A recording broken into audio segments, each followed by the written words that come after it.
But I want to show you the impact of the 2 months of rain on one of Kenya's most exclusive neighborhoods. Where I'm standing, you see the water up to my knees is actually part of, this used to be a wall. This is a broken down wall from past flooding. But I want to show you across the wall over on the other side, because that courtyard is completely flooded and the water is higher than my entire height. And I'm 5'9", so that is no small feat.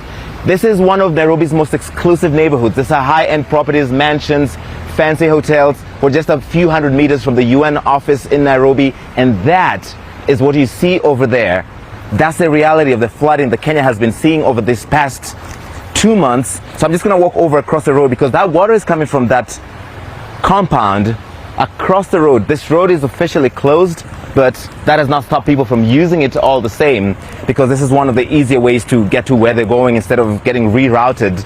But this is the reality of the flooding, and that is why so many roads are getting closed, so many people are getting evacuated. The government last Friday ordering people to move, mandatory evacuations for places where they're considered to be in fragile ecosystems likely to flood. They identified 178 different dams that are either full or near full that they ordered people to move.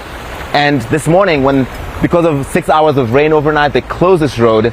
But that, as you can see, people are still using it, avoiding that government intervention and risking their lives. There have been cases where people have been swept away in their cars, in their motorbikes, in their bicycles because of something like this.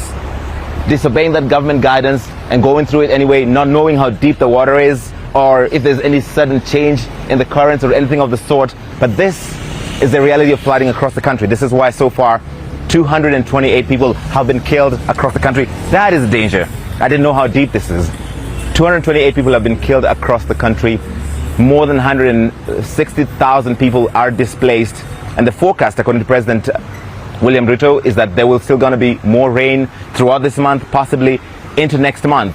So the damage could be even more significant. We saw, for instance, in Western Kenya on Sunday, River Nyando bursting its banks, leading to flooding the town of Ahero and the neighborhoods there. People were marooned. The Kenya Wildlife Service had to use helicopters to evacuate some people.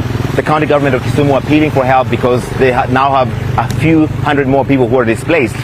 That is the reality across the country, where the government has set up more than 100 different sites to take care of people who are displaced. Schools have been postponed indefinitely. Public schools across the country will not be opening until further notice, according to the government, just to make sure that learners are safe. In the meantime, people risking their lives all the time, just trying to use the quickest ways to get where they're going, Max. Yeah, it's difficult to see how the government can manage this because of the scale of the flooding, and it's pretty unprecedented, isn't it? But the Kenyan Meteorological Department, as I understand it, did warn a year ago that El Nino could intensify the rainy season, which would have allowed the government to prepare to some extent.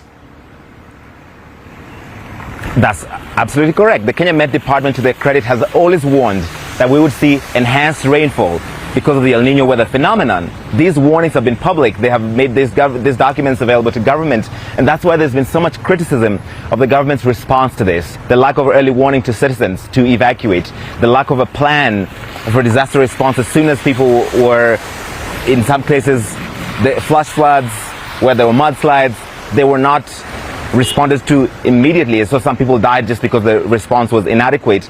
And now the government of Kenya appealing for foreign countries to help in the disaster response, to help with shelter and food and other non-food items, because when you have more than 100,000 people displaced, the government just cannot deal with it. So far they've received some aid from the United Arab Emirates, but the need is just so far greater than what's available right now, Max. Okay, Larry in Nairobi, thank you.